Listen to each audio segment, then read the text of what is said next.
In diesem Video zeigen wir dir, wie du eine neue Shape Library hinzufügst. Öffne als erstes den Shape Designer. Dafür musst du in den Bearbeitungsmodus eines Anlagebildes navigieren und danach auf die 3 Punkte neben dem Schloss klicken.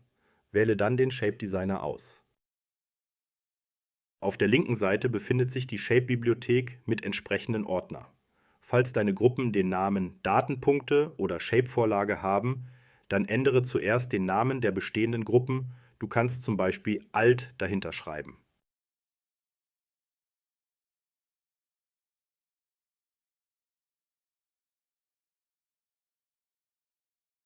Schau nun, dass du dich auf der Ebene der Shape-Bibliothek befindest.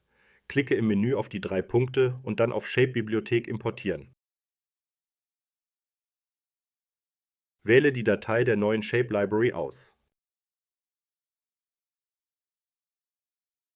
Du erhältst nun eine Übersicht, welche Shapes neu erstellt werden und welche bestehenden Shapes ersetzt werden. Zuunterst werden ebenfalls die Verbindungstypen aufgelistet. Wenn du ein Update dieser Verbindungstypen wünschst, dann wähle diese aus. Die Verbindungstypen werden automatisch in allen bestehenden Anlagebildern aktualisiert. Schließe den Vorgang ab. Der Ordner Datenpunkte und Shape-Vorlagen wurden nun importiert und sind mit aktualisierten Shapes gefüllt. Wenn du nun in den Bearbeitungsmodus eines Anlagenbildes wechselst, werden dir dort sowohl die alten wie auch die neuen Gruppen angezeigt.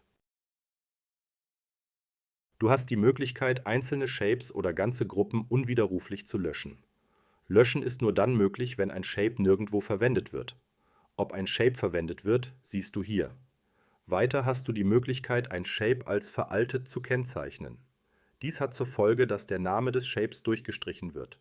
Dies wird dir ebenfalls im Bearbeitungsmodus von Anlagenbilder angezeigt. Generell zum Shape Designer. Es ist dir jederzeit möglich, deine ganze Bibliothek oder einzelne Gruppen zu exportieren oder zu importieren. Verwende dafür die 3 Punkte im Menü und die entsprechende Anwendung. Eine Übersicht der Verbindungstypen findest du, wenn du oben im Menü auf Verbindungstypen wechselst. Du kannst hier Einstellungen an den Verbindungstypen vornehmen oder neue erstellen. Beachte, dass sich Veränderungen auf alle Anlagenbilder auswirken.